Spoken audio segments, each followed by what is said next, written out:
And welcome. Dressing room. I meet George's brother, Roy. He's running the gym. And then George is in the back room. He's getting ready. And then he comes out. And, I'm listening up, shadow boxing. And he comes out and he's got his boom boxes playing Sweet Marriott coming forth to carry me home. Sweet Carrie.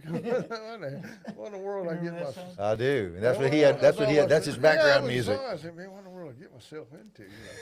And so what happened is George says, I said, hi, George. Hi. That's George. That's George. and so I watch this guy loosen up. Me, and I don't know how to turn. Most people loosen up. Hell, George, he what amazed me was he loosened up, but he's in there. He's punching. Every punch is just incredible. He's not holding back. It ain't no. I mean, He's not just going through the motion. I mean, George. right hand, right. I mean, he's throwing punch after punch. I mean, this ain't no just messing around. I mean, God, that's all, what I get myself. So we start sparring. What George does, instead of hitting me, he hit. Have you ever seen a fight when he fights Joe Frazier? He's hitting my shoulders and more. He really didn't want to hit me. He really didn't want to fight. He didn't want to fight, to be honest with you. So I want to stop him right here. Go ahead. George really didn't want to fight when he made his comeback, and tell him a little bit more about that. Yeah, but what happened is, so Charlie, George. See, I thought I knew something about boxing, but being with them, Charlie was trained by Archie Moore, 140 knockouts, and then this guy, and then Charlie was a welterweight champion world. So what happened is, he says, Brent, you got to do like Rocky Marciano. He taught me to squat down like Marciano. So when George goes hit your shoulders, you're going to squat down so he's going to miss, and you're going to hit him. I want you to hit him everything you got. So after we'd done that a couple of times, George started firing back punch. He started hitting me. And then it was. He's like, you got the green light. It wasn't no hitting me on the arms and shoulder. Guys didn't work no more. That's how we got him punching. Yeah, I'm going to interrupt right here. I think this is a perfect time to talk for a second. George Foreman wasn't like the normal heavyweight. He wasn't like the normal man. He would hit heavy bags and split them. He would lift people off the ground that were holding the bag. We were talking about that earlier. He'd hit the bag, and the people would come up off the ground like this on the bag. He hit hard. This is the same so thing. This is the headgear I wore, and this is the steel shank and steel bar here. This is. He actually hit me so hard he broke the bar, and I had to wind up getting about 4 or 5 stitches in my head. Yeah, and for those of you that most headgears are not like this, I'm thinking that they probably had this one specifically made. I think he has the patent on it too. Yeah, he got the patent because George Foreman would crush people's cheeks in, and I mean he was just unbelievably powerful punches. Powerful, and I remember when George was a teenager.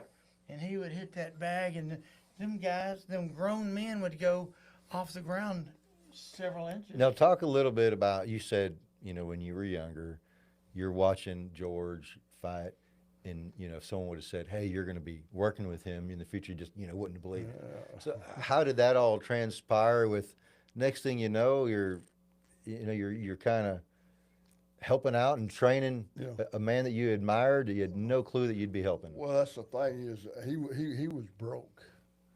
When I got over, he was broke, and so at the time you met him, he was at a low spot. See, they couldn't even pay me for when we were sparring, and everybody said I was crazy. We're going to spar that old fat old man. He ain't gonna be heavyweight. I tell him, hey, y'all don't know how this guy works. I knew he was. This is so maybe some of the people that don't know George's career, give them a little bit of a highlight of where he was. He kind of hit the high and then the low. Tell them that. Oh yeah, the high point is, like I say, he was a heavyweight champion. But when he was saved, and when he gave his heart to Christ, right, and when he changed, he didn't want nothing to do with boxing, but he went broke. But here's the reason he went broke. Okay, he had a nice youth center. The youth center is $1 a year for child. 10 years old, it's $10 a year. And he had boxing, he had weights, he had a basketball court. So it's really a gimme. So he ain't make no money at that. So he was doing a lot for the community, and Yeah. it just kind of bled him dry. We get a load of the preaching though. The preaching. Okay. First time I went to his church. It's in my book about him going to hell and stuff and come back. But the thing of it is, after every sermon, even today he does it, but he's got plenty. Then he's broke. He says, if you have a brother, sister, family member, or you have a friend that needs a gas bill paid, a water bill, put no money in his plate. Your first commandment is to help them pay that bill. I mean, so he's telling you who doesn't have someone that needs help. So he wasn't making no money preaching. And so afterwards I said, Champ, I always call him, I said, Champ, man, if you got on TV or radio preach like that, damn others would put out a hitman on you. He goes, he just laughed when I told him. Brent, I want to. So he just had a big heart and basically wound up, or he was in a tough position himself Yeah, financially. right, with all the kids. Go ahead. I want to talk a little bit about what Brent just said. A lot of people don't know this, but I was over at George's church one time, and I was just amazed because he did exactly what you just said. He went through this speech. If you're here, it was offering time, and he, he explained what an offering was, what a tithe was, and then he went into, if you have a neighbor that's sick that needs money, or a friend that needs their light bills turned on, and he just, everything you could imagine, he said, help them first. And he said, then give to God, because God wants you to help your neighbor. God wants you to help you. I mean, he did everything but say, don't put money in here unless you just got extra money. And I mean, he just, I hate to say this, but a lot of churches, a lot of pastors, they're begging for money. They're already, I'm not going to go into that. That'd be quite controversial, but George didn't do that. Well, the best way to put it is give your last dollar, you'll be blessed. Yeah, that's I it. hate to say it. So you met him, basically, to circle it back, you met him at that spot in his Oh, life. yes, sir. And yes, he sir. couldn't even pay you. You were doing this just out of passion, pure passion. But he more than repaid me afterwards, so more than repaid me. There's a lot of things like this is my world heavyweight championship ring I got when he won the title. Can I hold that up to Yes, the sir. camera? And then I was actually on a show called Treasure Hunters Roadshow. They had a collector offer me $30,000 for it, and George had told me he had paid $10,000 for it. 8 of us got a ring, and I told the collector if he'd add another zero, he could have my ring. He wouldn't add another zero. I want to talk a little bit about George. George was a troubled teen, and he was gigantic as a teen. And to update our audience, George, as an amateur, did real well, started beating everybody, went up, won the Olympics, come back, turned pro, made tons of money, but he was still wild at that time. He was still real wild. And anyway, then he went to making multi-millions and driving fancy cars and having pets as lions and tigers and He was living it up. living it up. Then he did lose everything. He went completely broke, and a lot of people don't know that. Completely broke. Well, he'd been married several times. They got it, but what was sad was when he got divorced, he sent his brother up to get the furniture at the house in California when he moved back to Houston. And his ex-wife had stole all the furniture, and she even said they had beautiful, I don't remember if it was sheep fur or something on the wall. She even tore that. She even stole that off the walls. He Oh, wow. stole the stuff off. It was just some of the things. So he went from super high to very, very low. Yeah. And then when his, of course, the wife he's married to now, he's been married to her since I've known him, so that's been since '86. But I didn't know his other wives. I'd met some of them, but one of them she was beautiful and really gorgeous. And what was happening, George said when she left him, and he stayed in his house, prayed in his room every night for about 2 weeks. And after 2 weeks, he figured she wasn't coming back. So He gave it that's 2 how weeks? That's how much he loved. Wow. Huh? So you can imagine, man. So So he went through a rough patch, Oh, yeah, he basically. did, really did. And then broke. Yeah, so he was very, very low. I mean, that that alone, you know, kind of our whole show of overcoming. So and you met him at this point in his life. When he wanted to, well, he done made himself. His preaching, then the youth center, but he needed to make money to keep everything going. And Okay. with his kids, he had the kids. So he was really looking for he did this as a more of a source of income. Like, I need to find a way to make some money. I need to get back to boxing. And he wasn't going to take it from people. He wasn't going to let you take your money, just give it to him. He wasn't going to do that. So he's still doing all his community stuff, everything. It's not making enough money. He said, I need to find a way to make some money. He's going to go back into boxing. Okay, here's the top. Here's one of the biggest kicker was couldn't find a trainer. He trained, even called Gil Clancy. Clancy, I'll call you back. Never called him back. He called all these top trainers. Nobody wanted nothing to do. Why is that? They just thought it was a joke. It's a That's a big joke. It's a big So joke. he's a has-been.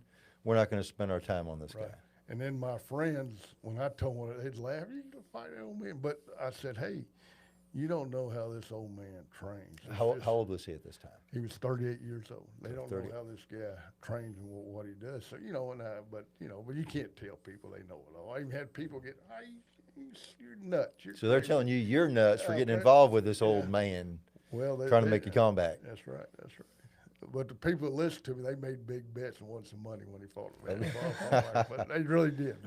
But oh no, it was everybody. It was a big joke in it. And so and then a lot of people didn't believe. I'm a pipe fitter. I was a union pipe. People didn't believe I sparring that. You're a pipe fitter. What are you doing? So what made you, I guess, believe in him? Everybody else. Because I seen what he'd done. I was just. So you followed him through his career as a young man. You were just impressed. Oh, I've never seen nothing like it. And then I learned so much. See, Archie Moore came in. See, Archie Moore worked with me. I was doing things so wrong. Like, give you an example. Like, I'll just give you an example. Like, when you punch, you go, you don't. You just breathe normally. It really helped. In other words, Yeah, don't push out. but even these Champions Day, that's wrong. I learned that the one thing that really helped my stamina they helped me so much and then showed me how, like I told you, like Marciano done, and they just taught me all these different ways. With Georgia, we had some real battles. In other words, I was told to go in there. It wasn't no just sparring. It was you put everything together. This is one of the pictures. This was in Las Vegas. This is y'all sparring. That's in Las Vegas. See how I nailed George? Well, what was bad was, so I nailed him with a double right hand. That's actually my second right hand. That right hand double, and got him good. Well, boy, see, George is one of these guys. See, most fighters, and you can tell me, don't they come back on you when you, not George.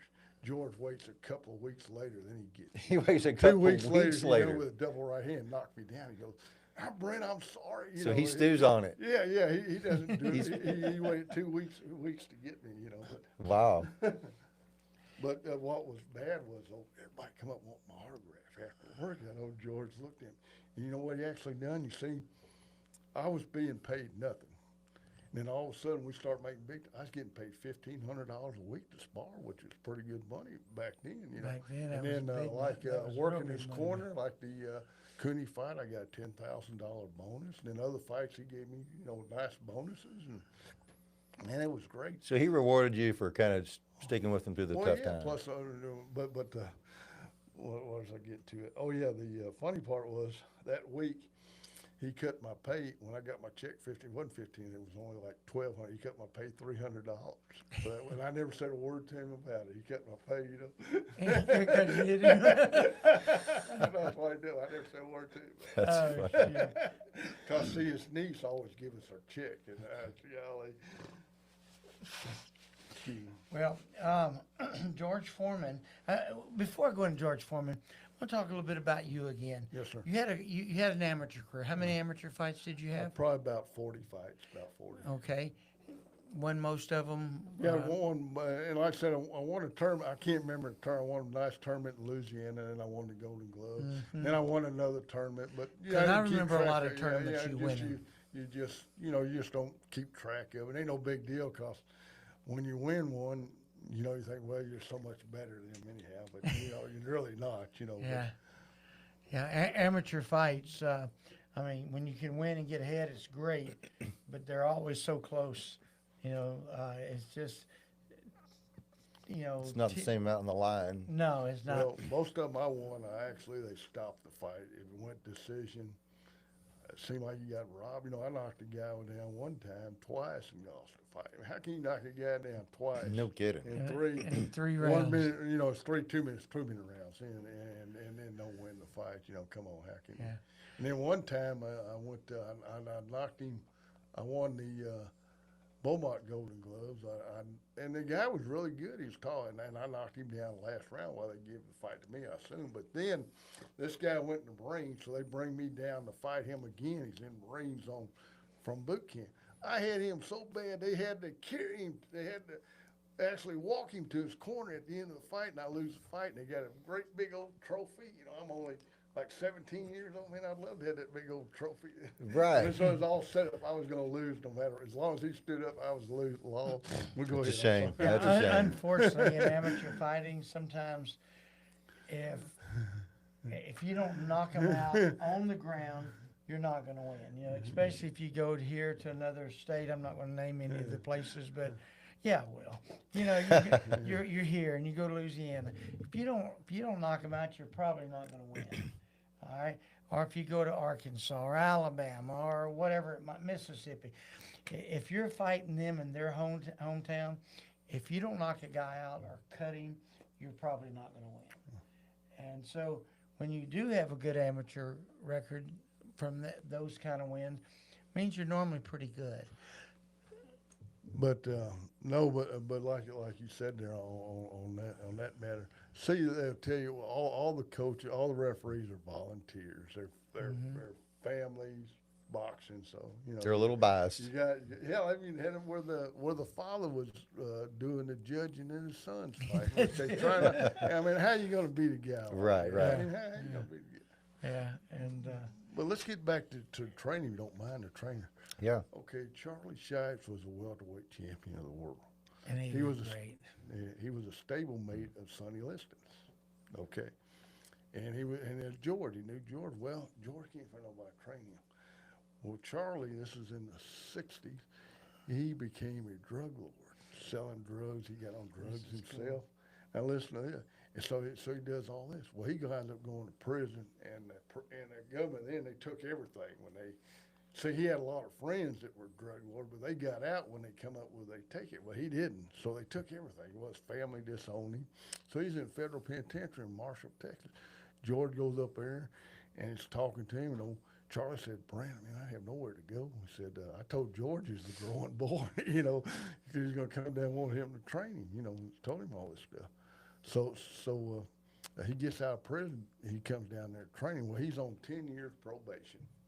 So we're going to go to Canada to fight. And Charles says, "Brent, I can't go to this probation officer ain't going to let me go to I'm Canada." not allowed to go to Canada. Well, he said his probation officer didn't like me. He's been real mean to me. And he's a black guy, too. He said, "I don't know why the guy just don't like me." So he goes to him and he says, "You're a drug lord. You're on 10 years probation. I don't care if you work for Chuck Foreman." Remember the football player? Chuck Foreman. Care if you work for Chuck Foreman, you ain't going. So He was shutting it down. he comes down George. Of course, George still he might be broke, but he still got friends in Washington. He calls somebody. So first thing his probation officer does is calls him up and says, "Mr. Shipes." It's not Charlie, it's Mr. Shipes now. And so he tells him, "Come on in and see me." So he comes in and sees him. He says, first thing he says is, "Everybody's mad at me. Washington called down here, said, 'You sick George on me, didn't you?' He says, 'Fella, his name was Chuck when I was in here last week.'" He knew who George Foreman was. So we go to Canada.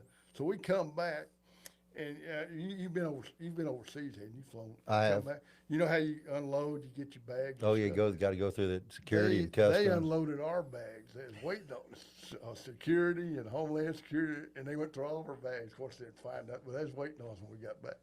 They were trying to do something. You know, you mentioned Washington. Thought this would be a good time to bring this. I'm impressed. Oh, yes, sir. I got a letter from George Bush. George Bush, All right. both of them, Okay. two of them, and you got one from Trump. Yes, sir. I'm envious. This is a letter to Brent from President Trump. Yes, sir. And It was dated last year, just about almost a year ago today, December 4th, yeah, 2023. Yes, sir. yeah. So boxing is just taking you everywhere. Well, And see, tell them why you well, got Yeah. this. he promoted the fight between George Foreman and Vander Holyfield, and it sold 1.45 million on pay per view, and is most successful. And then I've got 3 different articles in my book, and so everybody sees my book. It's called Cut Man, Ringside Reflection of Boxing's Greatest Comeback, of course, by Brent Bowers. But Now, Brent, if they want, I'm sorry to interrupt you. Go ahead, go But ahead. I want to plug this. If and I want to tell you, I'm reading it right now. It's great. It's actually incredible. How would they get this? It's Amazon, it's on Kindle, it's on Barnes and Noble, and that's the 4 ways you can get my book. So we'll put a link in this episode. We'll put a link to it Okay, It's great. called Cut Man. Cut Man. by Brent Bowers. By Brent Bowers. So obviously, let's work our way up to why you even wrote that book. How you got enough stories? Well, I had so many. I even got on one of them. I had so many of the. I trained fighters and people, and I tell them a few stories. So many told me, Brent, man, you need to write a book. You need to write a book. so many All these- stories you had to write a so book many to keep them stories. all. Stories. Just so many stories. And oh, another thing I want to tell you about Charlie. Okay, Charlie's about 5'8", maybe 180 pounds. This guy can punch now, man. It's just for a little guy can punch. Well, he met a real nice lady, and he wound up moving in with her there in an apartment there in Houston. Well, they had a great big. They said this old boy was about 6'4", 2 feet, had a big old son, and had a great big old had 200-pound wife. This big guy did, and they were beating up Big people family. beating up people in the neighborhood. So they jumped his girlfriend. He knocked the old man out. He knocked the son out, and he didn't want to hit this woman. She grabbed him from behind and whirled him around like a merry-go-round. He said he hit her in the gut, and his arm went, how he went all the way up, and she gasped out and passed out. And Charles said, "Yeah, I'm going back to prison." So the first thing they do, they call the law. The law comes out there, and all the people in the house come out telling how these people been beating people up and what they've been doing. They didn't even take his name. They asked him, did he want to file charges on him, which he did. But That's a he flip. He said, Brent, they were them people the nicest people ever met for the next 3 months he lived there. He wondered if they went back the way they were after he moved. So Brent, you've went all over the country, all over the world with George. Yes, sir. And you've gotten, I mean, I know George personally. I know how much he thinks of you, and you're still part of that family. They think of you like family. Yes, sir. So do you have any, and I'll get more in a minute, but what's one of the top stories you got? I'm trying to pull some of them out of him. There's a lot, right? You got to pick so and many. choose. Tell us just one of the good stories about him. Well, the good things was the way he treated everybody. He treated everybody with respect. Even reporters, like they would ask. It made me mad. Like the first fight, he knocks the guy out in the 4th round. We go in there and they have a press conference. Ford says, "George, man, you're old." That's how they start he the says, conversation. You're slow. He says, "You're slow." He says, "Your punches are telegraphed." Do you know what telegraph means? It's slow. It means you come. You see him coming. You see it coming. From But a George, mile away. being nice, he says, "But sir, the message got through." He says, "I can become heavyweight champion of the world one fight at a time, and that's the way I'm going to do it." That's what I do. Oh, that's cool. But- That's a lesson in life. To respond there. with class. Yeah, but another thing was the second fight. We're in San Francisco, and after the workout, this reporter asked, what we would do. We would work out like maybe 2 or 3 o'clock, couple hours. Then we'd go eat. Well, we're sitting there. This reporter asked questions for 1 hour. George sat there the whole time, answered every question for an hour. But George, he had a nice robe, but had a little old pinhole in the robe. And the only thing that reporter said was that George looked poor and had a hole in his robe. After asking questions, we're sitting there wanting to go eat. So I always called him George. I said, "Champ," "Champ, why do you even fool these reporters?" He says, "Brent, as long as they don't write that I committed a crime and they can ask any question they want and they can write anything they want to about me." That was his attitude. You had a good attitude about it. George has always been a sweetheart. I have a great story I've told you. I won't go into it. I've told him before. The story about Najah from Iraq when we went to the church, and George, as you know, he won't sign autographs at church and stuff, and I had Najah, the little fighter from Iraq, and he called Najah out by name from the pulpit, and he said, "I'm going to break my rule." He goes, "But I'm not going to get an autograph. I want to get an autograph from you, Najah." George has a way of making people feel great, making you feel, like you're his best friend. Well, another time, I guess one of the nice things he did, he says, Brent, I got some clothes I think you'll fit. You know, he had his clothes line. He brings me, I got a whole truckload of clothes. Man. I still got clothes I'm wearing today. I got a whole truckload. And I had this real nice leather jacket. I asked a friend, he said, Brent, man, that's a $2,000 jacket. You know, it's a leather. You know what I got in here? And I said, well, George Carr says, Brent, I gave you a jacket I shouldn't have gave you. I didn't want to. I said, and I told him, and he says, well, I'll call you back. So I told him, well, I bet that's that jacket. Sure enough, he called me back. I just keep them all. I don't want nothing back. So I don't. The guy you can give it. Wow. So I met George one time before I even knew y'all. This was back, I lived on the outskirts of Houston. This is back in Blockbuster days. When we still had Blockbuster. That's a long time ago. I just went to Blockbuster and George walks in and he's real friendly with everybody. And I was just impressed. I'd seen him on TV and he's just regular dude, just wanting to go pick a movie to watch with his family, respectful to everybody. So that was my first encounter with George, and he's just a genuine guy. So you started this career. Nobody wanted to help train him.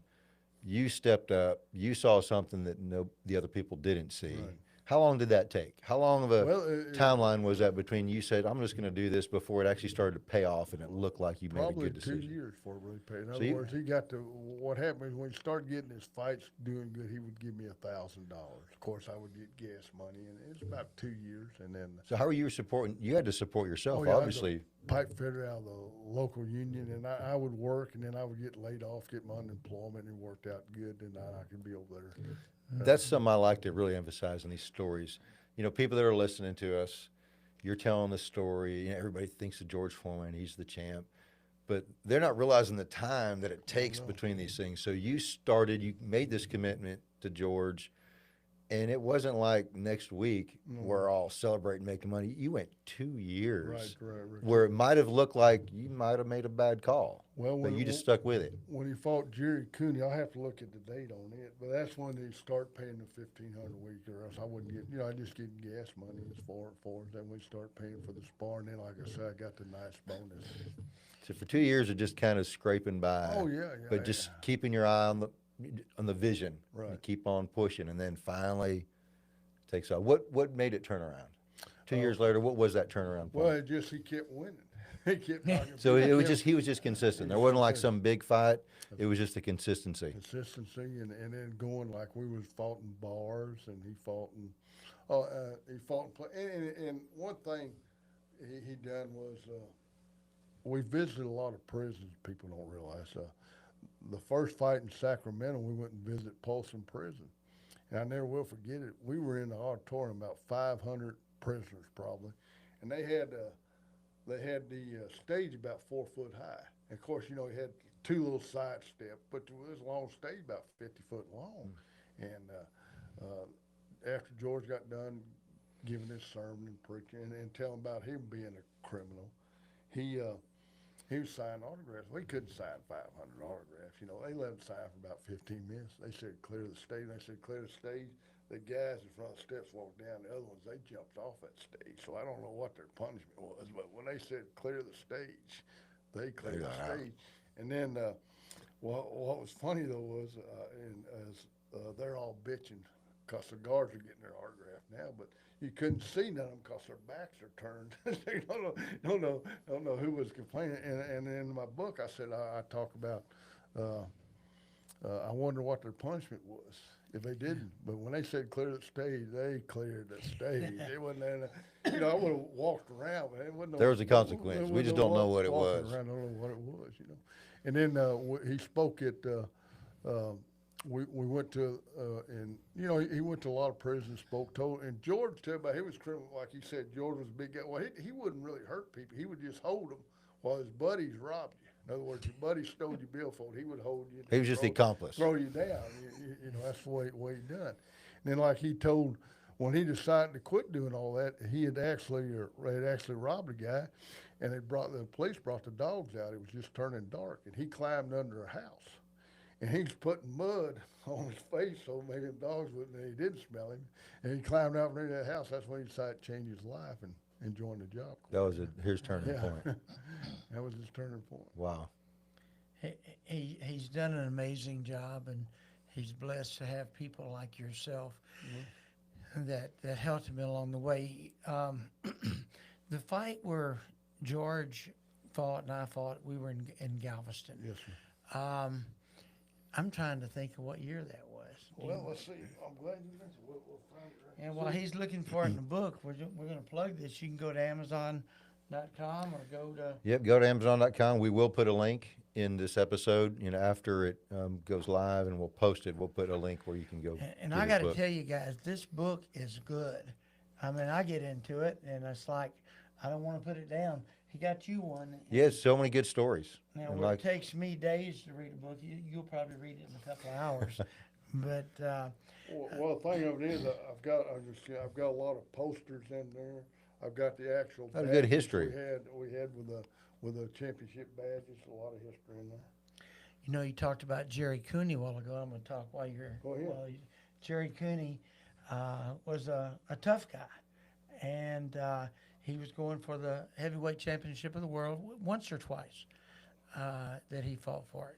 Well, I know he fought here in Houston against Larry Holmes, and Yeah. I don't know. He fought Michael Spinks too. Michael for it. Spinks, yeah. So, but I talked to him every so often. Maybe we'll have to call him up when we can. That'd be cool. Do this, so we can call him up and got his number in the phone book. Now, as you tell us a lot of these stories about George, the kind of man he was a criminal, turned his life around. How much did you know about George I want to clear something. before you met him? He wasn't so much a criminal as he was just mean. Okay, so he was just kind of Just mean-spirited, just mean. angry. Yeah, and he did like he said. He would hold people. He would hold people and rough them up, holding them while his friends did the other stuff. Now, that's not to say that. I mean, I do know that there was one time when George didn't want to go with the police and had a little scuffle on that one, And resisted a little bit. just a little bit. But I was saying, how much did you know about him as a person, before you? I didn't know anything. I just seen what I seen on television. Him fighting. Yeah, I would imagine. How could you? This was obviously before the internet days, where you had articles about everything. You kind of just saw what you saw. So Quite likely. I was talking to him, and we may just try to get one or two of George's sons on here pretty soon. I thought that might be a little more difficult, but he said that I could call Sure. a couple of them up. Now they're in other places right now. Well, see, Did the you find problem is his sons, all his sons were young. They weren't really involved with the boxing. That's the only thing with George. And now the oldest one, the one that's really tied up with George now, he lived with his mother, so he really wasn't around. So that's the thing. yeah. Really, his sons, younger ones, they weren't there when we were sparring much and stuff. Talking about George's son, one of them, Monk, I believe it is. Yes, sir. He's fighting again, isn't he? Yes, sir, he did. He just fought again. I was with him for his first 17 bouts. He was 16-0. 17-0 with 16 knockouts. The only guy I didn't knock out, we were in Arkansas, and I told him that. We'll get that later. Okay, I'm We'll sorry. get. We I don't know we why, want to pull man, I good usually- stuff I from usually you. find that right off the bat. There it is. There. There it is. That's George telling me. I don't know. That's George telling me to tell his brother all them hamburgers I fixed to knock this guy out. That's why I got a funny look on my face. And that's You're like, what? April 30th, 1989, in Galveston. And what was he telling you again? he's telling me to tell his brother all them hamburgers I fixed to knock this guy out. Is what he was Order telling me a hamburger. Order me a hamburger. Fix We're it, fixing to have some dinner. Yeah, Now George could eat. yeah. Yes, sir. Yeah, George could. And Mattress Mac was part of the comeback. Why don't Yeah. you tell him about that? Yeah, when I made my comeback, Mattress Mac actually managed me and Mattress Mac's brother George. And anyway, me and George were making our comebacks at the same time or together to a certain degree. We both had our. That was George's first fight on his comeback, wasn't it? No, He'd already had a no. couple of Yeah, I've fights. had several That was my first one on the comeback, and then we fought together in Wyoming. We did? Okay. Yeah, yeah. Matter of fact, 2 times. Yeah, 2 times. One time George was on it. One time I just fought him in Wyoming. I'm trying to think of. I think it was Wyoming. It was one of those It states. wasn't Wyoming, but Okay, he probably. Wasn't Wyoming. I'm sitting there looking That's at him all right. like, "Come on, help me out." I don't remember which one was that, but I don't. I'm sorry, no. Yeah, but George knocked somebody out there Oh, too. yeah. You know, George was knocking everybody out. They couldn't help but give him another title fight. Right. I mean, even though he was older, then they tried to say that he wasn't fighting caliber fighters. And he started knocking caliber fighters out, and they said, "Well, they can't hold him back now." Hey, I want to tell you something quick about Jerry Cooney since you mentioned that. You know, I've tried to contact him, but just on Facebook, and I've sent some pictures. I've never heard nothing from him. But here's what happened though. This guy named Ray Schaefer come to me. He says, and see, we had no films. We knew nothing about Cooney since he'd been retired. And he says, "Well, yeah, he was there at the gym. Everyone was training in Atlantic City." And he says, "Well, I've got tapes on Cooney," so he showed me these tapes. And really, let me tell you what, Cooney trained hard for this fight. He's jabbing, hook. It's sad. If he would have had Gil Clancy, I think he would have beat Larry Holmes. But I mean, he was ready for George. I mean, he's jumping rope. I mean, we were impressed. But what was funny was, I'm good. See, well, my good personal, I can imitate styles. And of course, I wasn't as tall as him. But after fight, George says, "Brent, you imitated him perfect, man. I knew exactly what he done, and that's what gave me a $10,000 bonus too. That's, I mean, That was nice, for the man. role that you had to help spar, that's a very good skill. But see, we didn't know nothing about it. But believe me, Cooney really trained for this fight, and Gil Clancy, they wanted to win, believe me. And then what was funny too, it's in my book. The president, I don't know his name. I have to look at the book, and then. God, I can't think of that fighter's name. They're sitting there ringside, and Ron Weathers is the man that was handling George. And they thought Cooney was going to win after the first round. Cooney looked pretty good. They said, "Hey, it's been nice working with you, Ron. Like, you know, Cooney's going to beat." Then, of course, George knocks Cooney Yeah. out. So. Yeah. Speaking of knockout, that's, the theme of our show is people getting knocked down and getting back up. Right. Tell us of some more like low spots, some stories where Well, you didn't think that you were going to get past this one. This might be the one that ends it all. Bobby Crabtree from Arkansas. This guy could fight me. He moved like Muhammad Ali. This was George's like 5th bout. We were in a bar, and this guy won all 5 rounds. This guy moved, punched. It was just unbelievable. But George caught him. See, I asked his trainer later what happened to him. He would have won the fight if he had moved, kept doing what he was doing. George had cracked his ribs, and he couldn't move no more.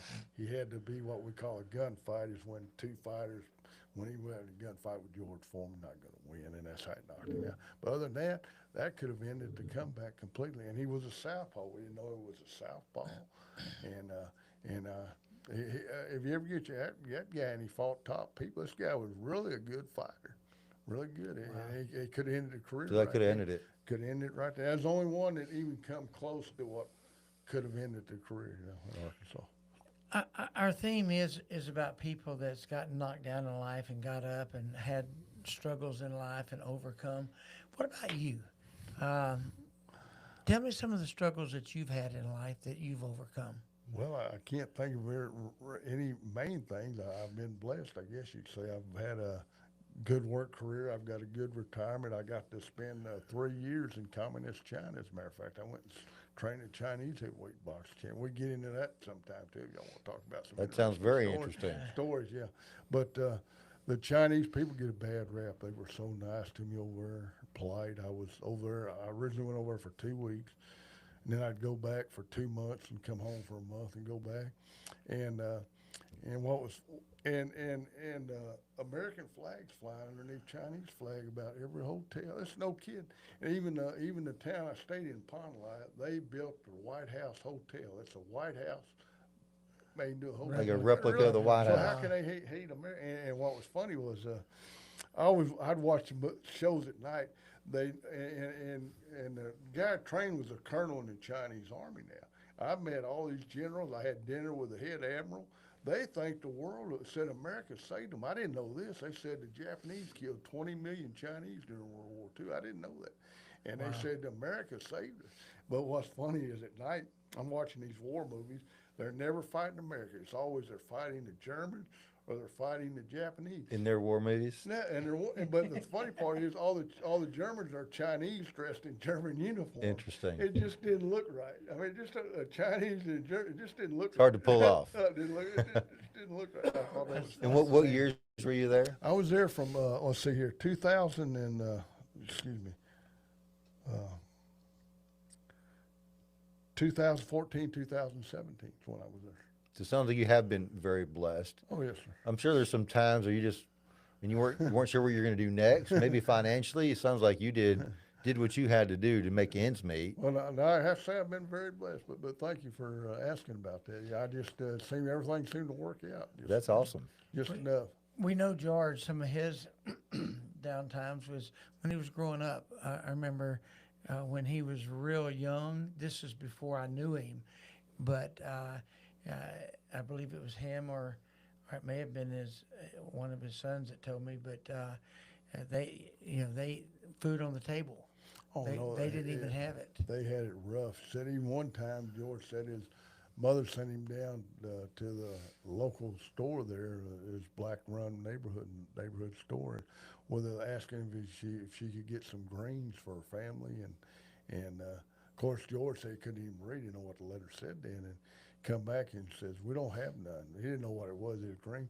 He got home. She said, "Man, she didn't have no greens," and he got mad because she had greens there. Just told him no, she didn't have. Wow. Nothing for him. That's how That's I know sad.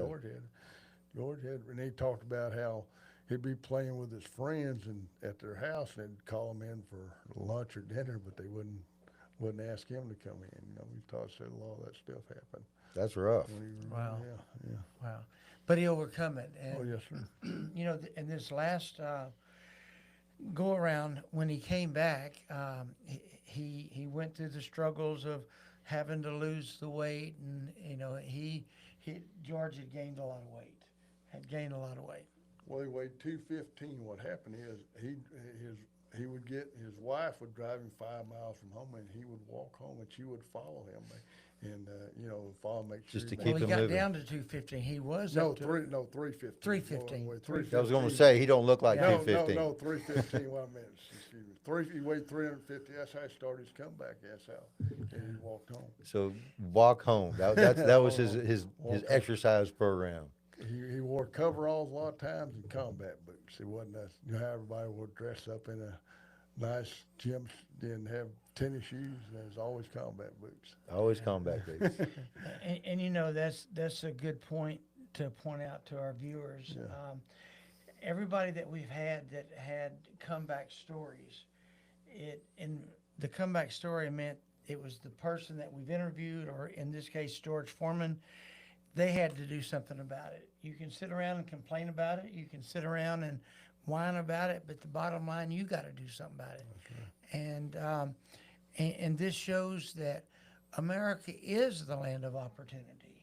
I'm American, through and through, and I love America, and it is the greatest country in the world, and there's opportunity for everybody. Sometimes you just gotta put your overalls on and your combat boots and walk. and start It's walking. as simple as that. It's pretty simple, and you got to pay a price.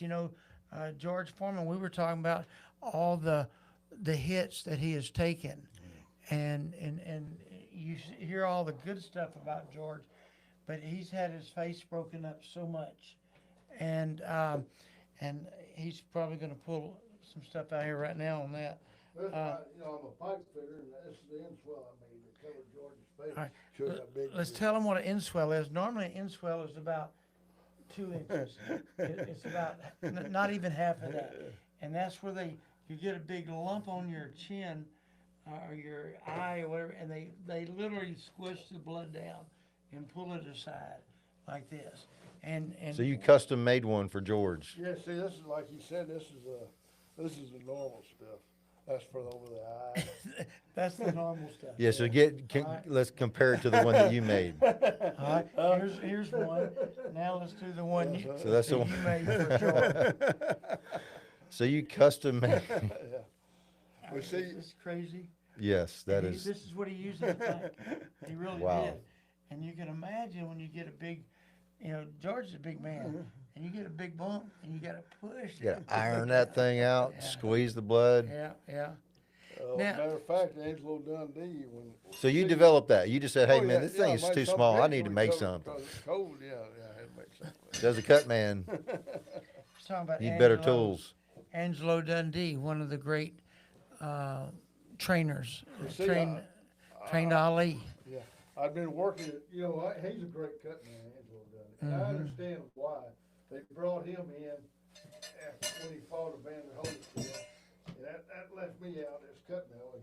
I wasn't in the ring. But he used my inswell. He actually tried to run off with my inswell. I had to track him Hey, down. bring He back wanted his- my inswell. Dundee wanted my inswell. I had to track him down. Custom made. Well, that's unique. I mean, you saw a challenge, so you saw a lacking, and you said, I need to make something. And you had the skill set from being a pipe fitter. Yes, sir. In my book, if you know nothing about boxing, I've got the instructions. I have everything you use for cuts, adrenaline 1000, Avitine. I've got everything listed in there. And what was funny is Evander Holyfield's cut man, Lampool, which Artie, he was like assistant. He said, Brent, you didn't write a book, you wrote an adventure. Tell us a little more stories from that book, some of the adventure stuff, because I know we're almost running out of time. Yeah, We're getting well, about 7 minutes. Tease them a little bit more, some stories in there. George was also a trainer. He trained a fighter named Billy Bob Cook. Now, Billy Bob Cook looked exactly like Mel Gibson. I mean, this guy was a speedy man. Girls go nuts. So when we'd be running down the road, they'd Thinking pull it's up, Mel Gibson. roll his window down, and trying to get a date with him and all that. So we're up in Alaska, and the waitress, the manager said, "Hey, this guy was a great." Alaska singer, wasn't popular here, but had really good songs like My Home's in Alaska. But he said, we'll take y'all down there and see him again here, because he actually picks up at the airport. So we go down there. Well, Billy Bob's dancing with this beautiful, it's two girls there, his roommate. He's dancing with this one, and he's kissing her on the dance floor. So afterwards, they come sit down, and 2 songs later, dance with her roommate. Well, he's kissed her too. They come back and they get in a drag-out, knockout fight, and everybody gets kicked out of the bar. I mean, of course, good thing George didn't hear about it. I sent Billy Bob home, but Could have ruined that night. But it was a good night in Alaska. George won with a knockout, so did Billy Bob Cook. So George actually trained Billy Bob. He trained my nephew for a while, and he trained George. George trained his son. So George not only a boxer, he was a trainer too. Yeah. Yeah, George loved the history of boxing. Yes, sir. George studied it, and And it sounds like your book is a good starting point, if any.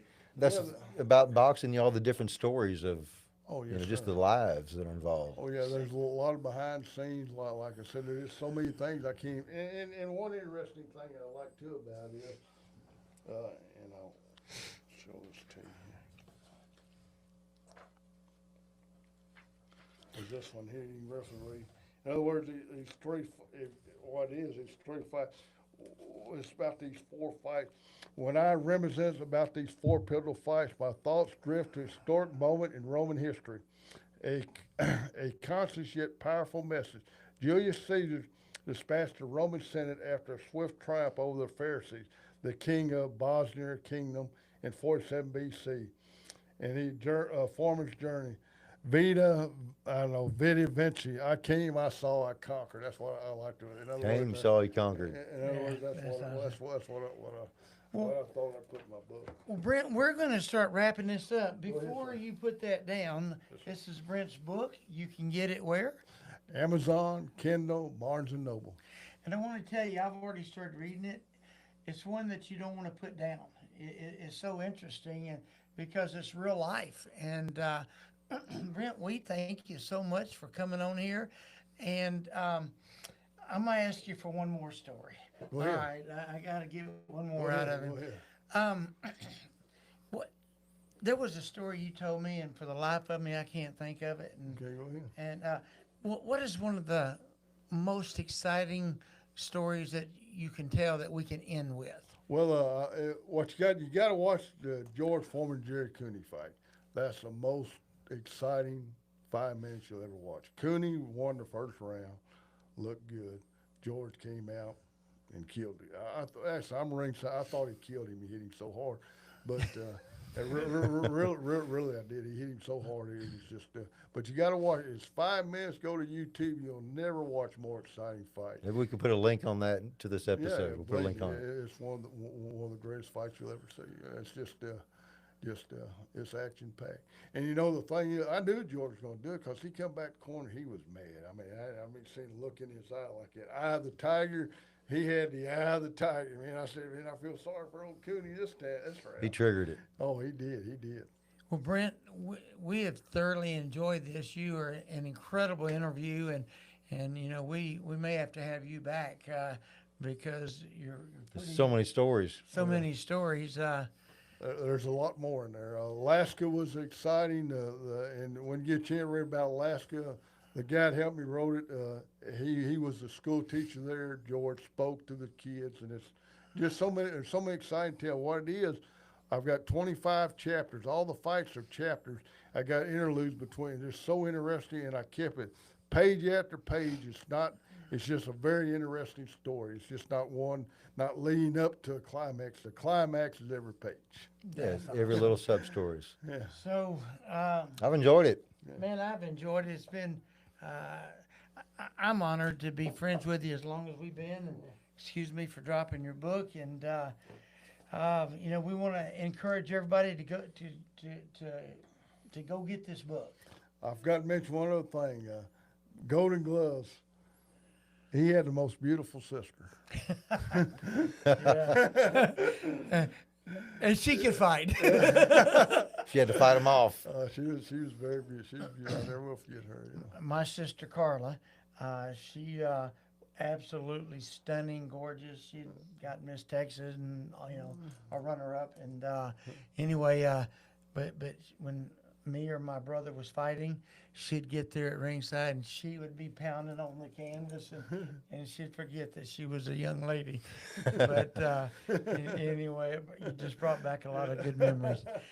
Well, it's been good as always. It has. And Brent, you're amazing, and you've lived an amazing story, and I'm so glad that we got to have you on here. It's an honor. Thank y'all for having me. And like I said, I just hope everybody. I know you'll enjoy the stories. Yes, sir. And So thanks get for the coming book. to share Get it. the book. Get You the wanna book. Close us? We like to close out with every episode of telling everybody that life is tough. Things come at you. We want to tell everybody to keep their guard up. We got Just look at so the Brent, camera. we tell them to keep our Keep our guard up. guard up. When the going gets tough, the tough get going. Yes, That's sir. it.